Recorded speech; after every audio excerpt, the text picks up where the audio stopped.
Hi, this is my review of the Tech wired vertical mouse with the Chroma RGB on it, and used this for a couple days now. And we've been doing previously a lot of gaming, so you see I've got the Razer mouse. I was trying to replace this with our RGB setup here and the RGB mouse pad, and so we had the full setup, but. Really, I use at work a vertical mouse, and I really like the idea of taking the pressure off of the wrist versus laying flat and having your wrist trying to make a bridge. It really allows you to sit here naturally. It feels good, a nice rubberized texture all along the sides here.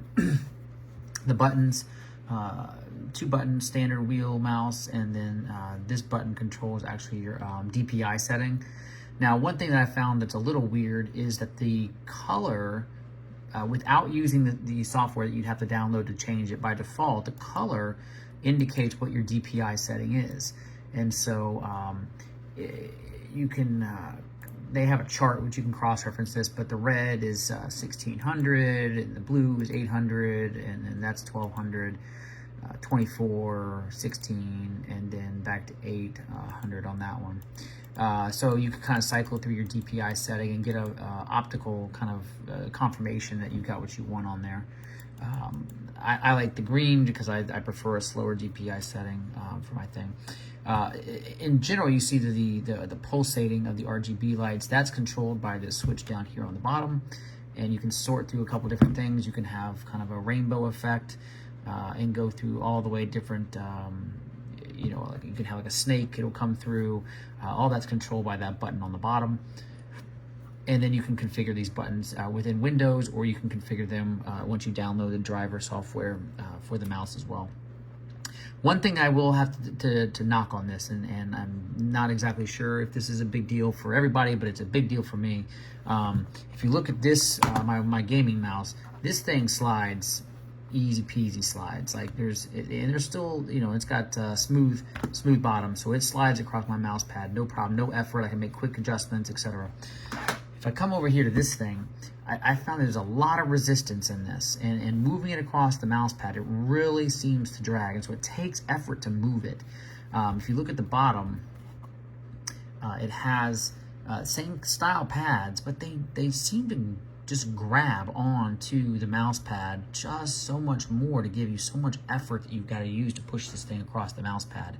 And that's going to take some getting used to. I love the wrist support, but I don't like the resistance that this thing adds to the mouse pad. And then I had to take they have a palm rest that snaps on with magnets right there. Great feature. You saw it, very easy to connect on, but it adds more of these pads, and so it ends up making it, you know, these magnets sometimes stay on, sometimes they don't. There we go. So you get the palm rest here for your palm to actually sit on, but you end up almost just kind of pushing it. It creates just more resistance for you to move. It feels more of like one unit. It feels like your whole hand is moving the unit now, whereas without the palm rest, you see it just snaps off with that. Your bottom of your palm does seem to lay on the mouse pad more. This one does give you where you feel like you're moving all in one, because your whole hand is sitting on here, so everything moves together. It's a good feature. It just, again, the resistance factor is big for me. I feel like it's just really pulling across that mouse pad.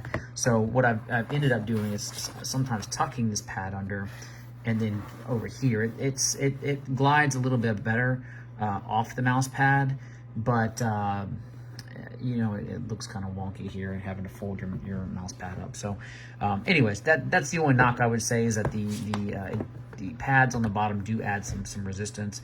Maybe it's getting used to, maybe it's not, but just be aware of that. Out of the box, you do have some basic customization options between DPI and color, but if you want a different color than what the DPI setting is, you'll need to download the application in order to customize that. All in all, though, I mean, compared to some of the $100 ones that you'll see online, this is a good entry-level vertical mouse. I would recommend you spring for the wireless one. There's just so many cords going these days. I think it's an extra $5 or something like that for the wireless model, and would definitely recommend that one.